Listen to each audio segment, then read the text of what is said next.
ازيكم يا اصدقائي. انا كنت مع احد اصدقائي وسالني عن الترانزيشن بتاعه الدخان اللي استخدمناها في الفيديو اللي فات بتاع تجربه مشاهده اوبنهايم. وبما اننا في ميعاد تنزيل الفيديو الاسبوعي فانا عامل لكم مفاجاه النهارده وجايب لكم باكج الترانزيشنز اللي انا استخدمت منها، وهتلاقوا اللينك بتاعها تحت في الديسكريبشن بوكس. وقبل ما نروح للبرنامج ونشوف هنستخدمها ازاي، عاوز اقول لكم ما تنسوش تعملوا سبسكرايب وتفعلوا زر الجرس، ولو احتجتوا مني اي حاجه اطلبوها مني في الكومنتات وان شاء الله هرد في الفيديوهات الجايه. ويلا بينا على البرنامج هنشوف هنستخدم الترانزيشنز ازاي.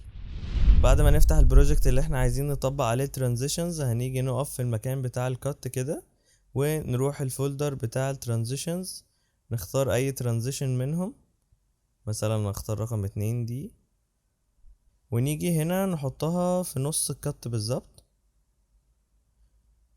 وعايزين نخلي السكرين البيضة دي تبقى في النص بالظبط، فنحاول نظبط السين بتاعنا. اعتقد كده تمام.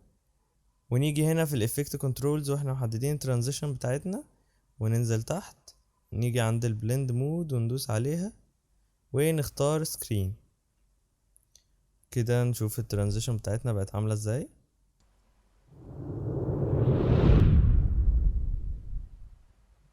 وبكده نكون حطينا الترانزيشن بتاعتنا، والموضوع سهل جدا زي ما انتوا شايفين. ولحد هنا والفيديو بتاعنا يكون خلص. لو احتجتوا اي حاجة اطلبوها مني في الكومنتات، ونتقابل في الفيديوهات الجاية ان شاء الله. سلام.